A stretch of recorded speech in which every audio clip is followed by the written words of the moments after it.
So the theme for my lecture today is on food security. Now, I must say that the food security is not my best area of expertise, but however, my economic background is economics, and you may know that economists like to,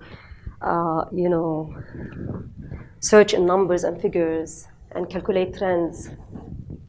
So the good thing about such an exercise is that there are sometimes good stories to tell from these figures. So today I will rely mainly on my figures and my numbers that are related to food security.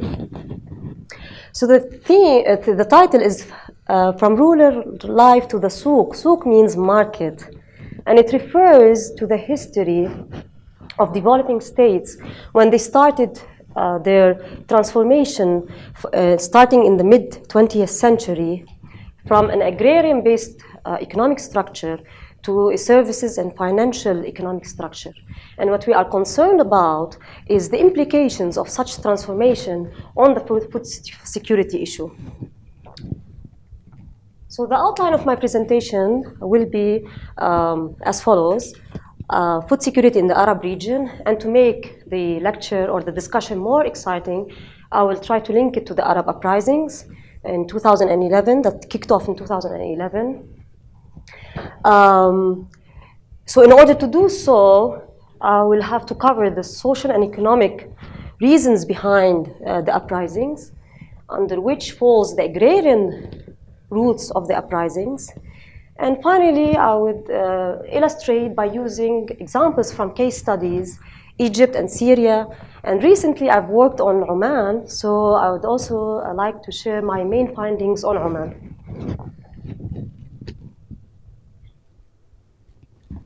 So the first surprise is that the Arab region is known to be the most food insecure region when compared to other developing regions. And this is despite the fact that it is wealthy, and despite the fact that most of Arab states, especially the Gulf states, were able to achieve robust growth rates before the uprisings in 2011, specifically the last 10 years before the uprisings.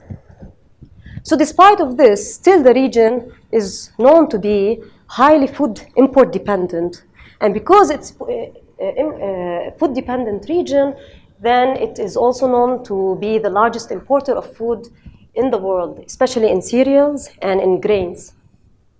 So it is estimated that 50% of calories are usually more than 50%. It usually imports more than 50% of its calories from the outside world. So I'll try to explain why this is the case and how local food production was hindered by structural conditions and macro strategies and macro policies. So this table shows us that the Arab region, as compared to other regions, it stands highest in terms of its imports of cereals. So in 2010, it imported 66 million metric tons. Asia, including China, imported 63 million. Asia, excluding China, 53 million, whereas sub-Saharan Africa, 26 million metric tons.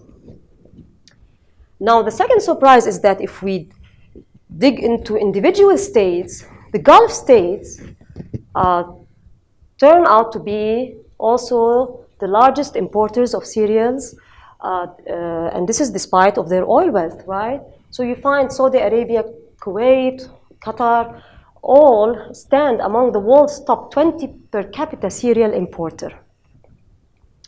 So this signifies something, right? That their oil, their resources are being misallocated. So rather than being used in the real economy, in the industrial and in the agricultural sector, they're being misused or misallocated in other sectors or in other means in the economy. So how is all this linked to the Arab uprisings? How does international organization analyze these facts?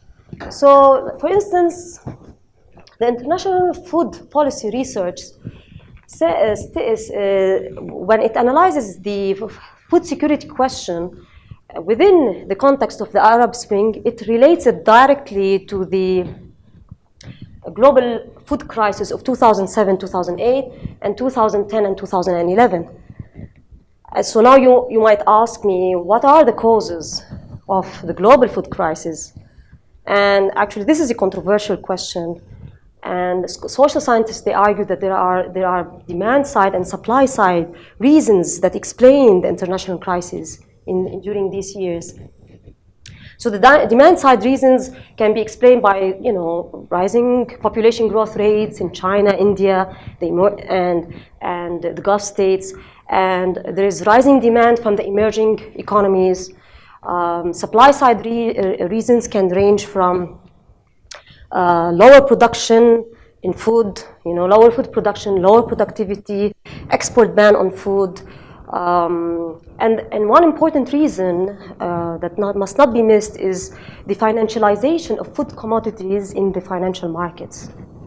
So all these triggered the international crisis. So to go back to the Arab region, this international organization says that since the Arab region is highly import dependent, then their economies are vulnerable to the changes and fluctuations of food prices in the international markets. So once international prices went up, this triggered or pushed food price inflation in the host economies, in the local economies. And of course, people got upset, and this triggered the social unrest and the social protest.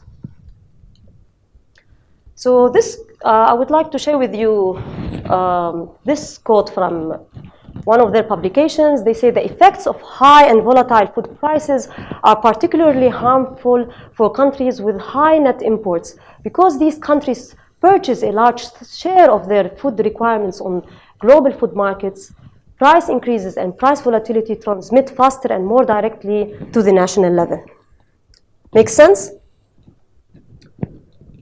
So in my talk today, in addition to this, I would like to add another additional cause, and in the sense that I would like to explore the food policies in these countries, right? What kind of policies they endorsed, and how did that affect local food production, and how was that related to the social unrest in late 2010, early 2011. So mainly, we will delve into the socio-economic policies that had pushed for urbanization and for more migration from the countryside to the urban cities, and how all this created a disconnect between farmers and land and the state, so on and so forth. So let's start with the general socio-economic reasons behind the uprisings. Now, if you look into the real growth rate figures for the last 10 years before the uprisings took place, and by the way, these are the countries that are listed here were all countries that witnessed social unrest, right, and social protests. And what do you think? Did they achieve robust growth rates, yes or no? Take, for instance, Tunisia. I mean, not bad, right? So average 4 to 5%, this is good. So now the thing is that if they were, in terms of quantitative measures, they were doing okay. So why did the social uprisings took place, and why does the region suffer from a food insecurity question? So this means there is something wrong in the quality of growth and the pattern of growth, okay? So these are the questions that I raise. Was this growth and employment generating growth or developmental? Did it trickle down to the majority of the people? And why did the first protest initially start in the rural areas? So let's start with the social indicators. If you look at the inequality index in the Middle East, the main indicator for inequality is mainly the Gini coefficient. And you find, so the higher the Gini, the worse the income inequality.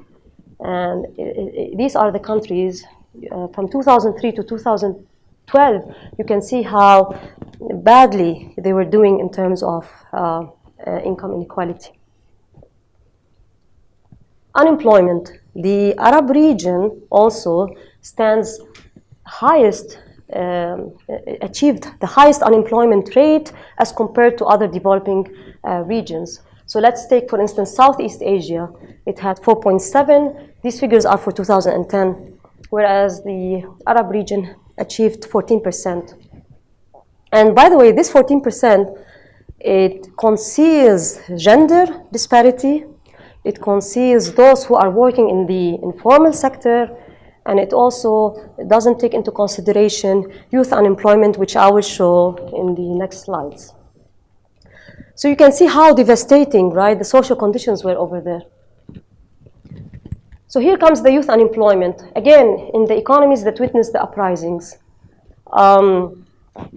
While you can see that youth unemployment in each of these states are roughly, approximately, twice that of total unemployment. So in Tunisia, for instance, total unemployment in 2011 was 18%, while youth unemployment was 42%. Same applies for the other countries. Now, the share of the informal employment, those who were working in the informal sector, again, Arab states recorded alarming figures. Morocco, 67%, Egypt, 46%, Lebanon, 52%. So, yeah. Poverty, again, was, of course, bad because with unemployment means no recruitment. No recruitment, these people are basically, they fall into the poverty trap. 40% of Egyptians lived on less than $2 a day. Poverty rate in Yemen was about 50%, and the non-oil in the other non-oil exporting economies, it ranged between 20 to 40%. This graph shows the trend and investment rate in the region from 1976 up till 2010. So the blue line here is the main actual figures, right, rates, while the dark line, the black line, is the trend, and you can see clearly that the trend is falling. So if investment was falling, this means that no jobs were created, and again, no people were recruited, no wages were earned, no consumption was consumed in the economy, so the whole business cycle or economic cycle was quite dysfunctional. Worse than this comes the industrialization in the region. And how much did it constitute out of total GDP? So the highest is Saudi Arabia, which achieved 10% industry out of its GDP. But this 10%, you take it with a pinch of salt because it's mainly petrochemicals. So if we were to compare this to East Asian and Southeast Asian economies, take for instance Singapore, Malaysia, and South Korea during the same years, right? So these figures were for 2011. So during the same, in 2011, these states in Southeast Asia were able to achieve not less than 20% of value-added manufacturing or industry out of their GDP. So you can see the disparity between the two regions.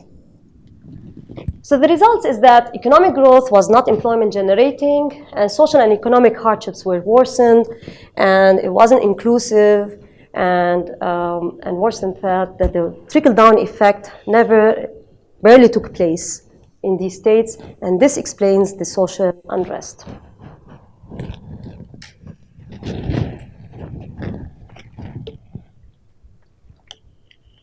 Now let's move to the agrarian roots. As you may know, the Arab uprising started in rural areas. So in Tunisia, they started in Sidi Bouzid, and in Syria, it started in Daraa. Same applies for Egypt.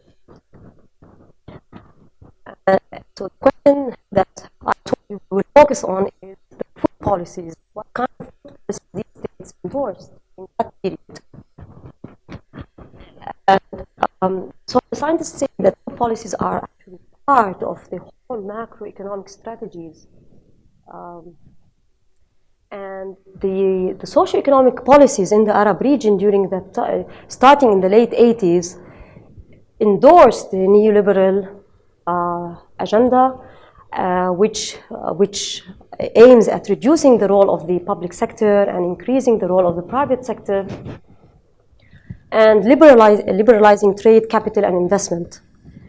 So when it comes to food policy, basically resources were allocated out of the agricultural sector.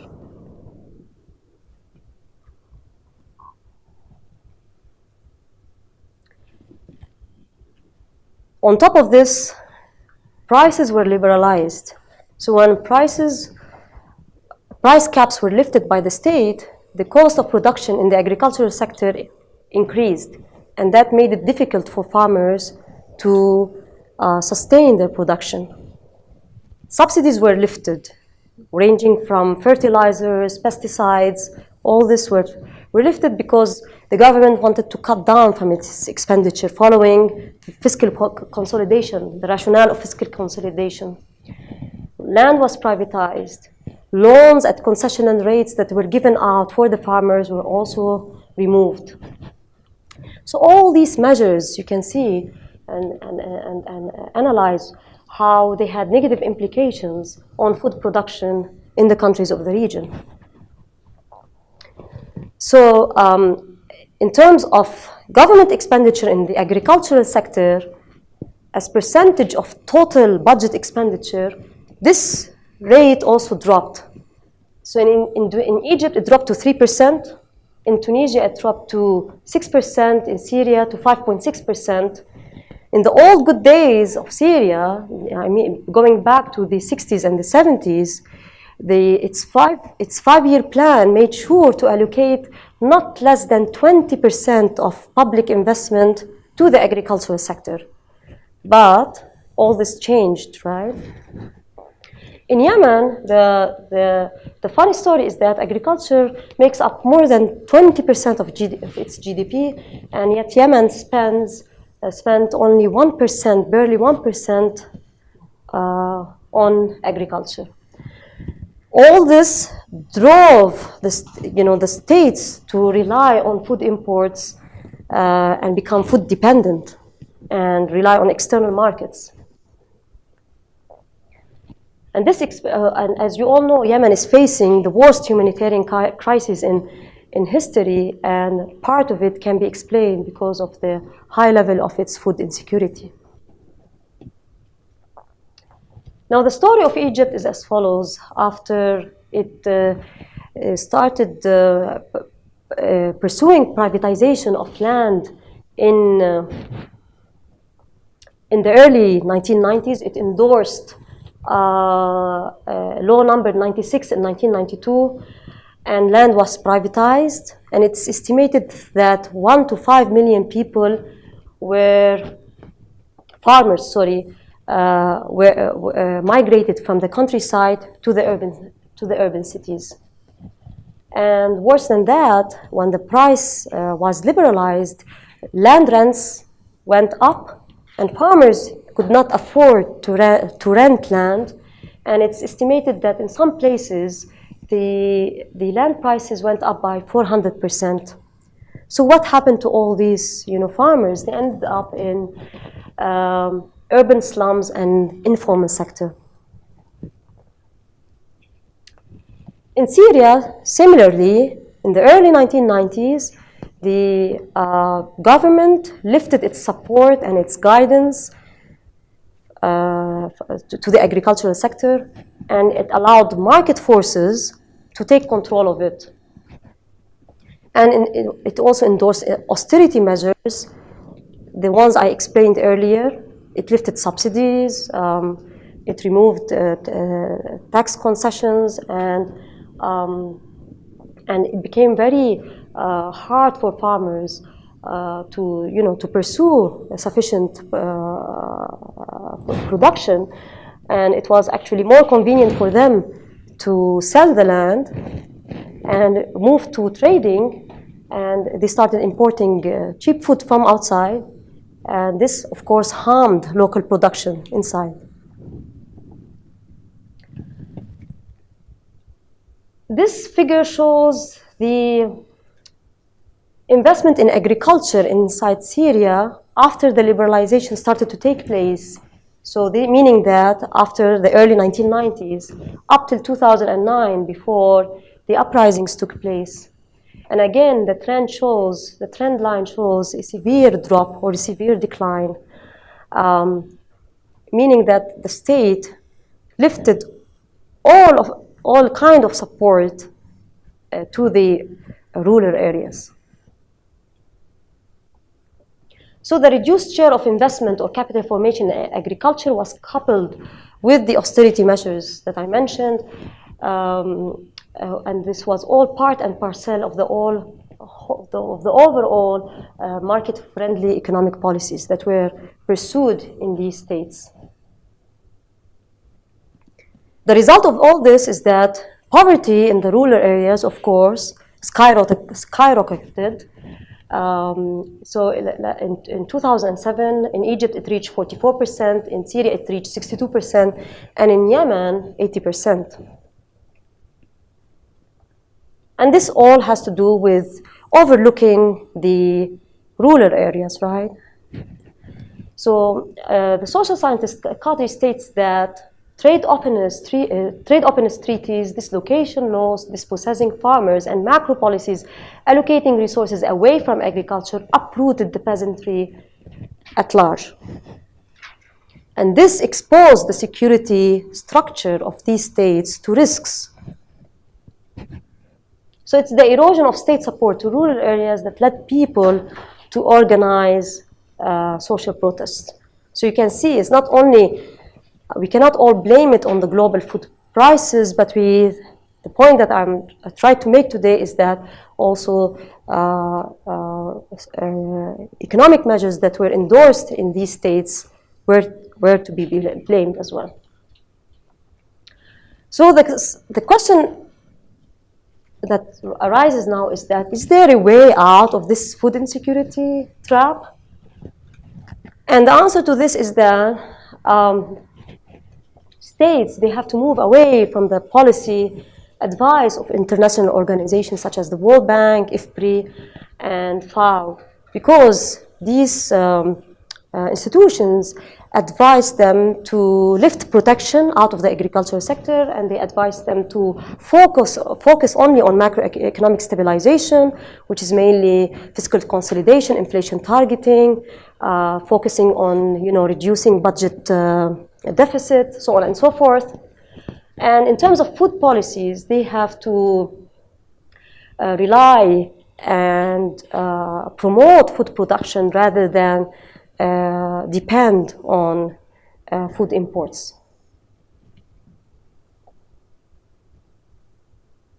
And more importantly, what they have to do is that the state has to, invest in the agricultural sector, because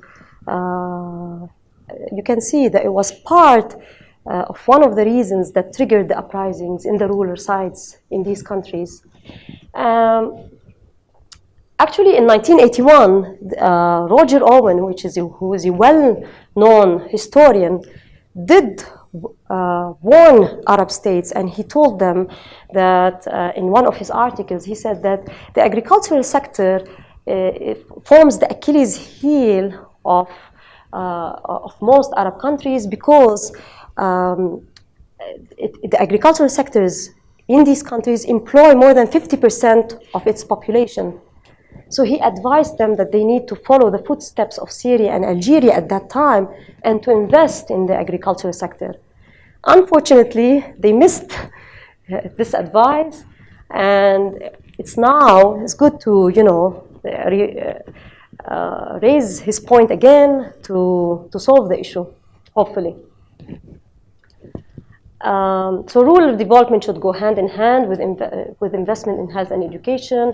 This is in terms of broader, macro strategies. And of course, all the incentives that were given to the agricultural sector have to be reverted, okay, in order to reduce the cost of production to own farmers, for farmers.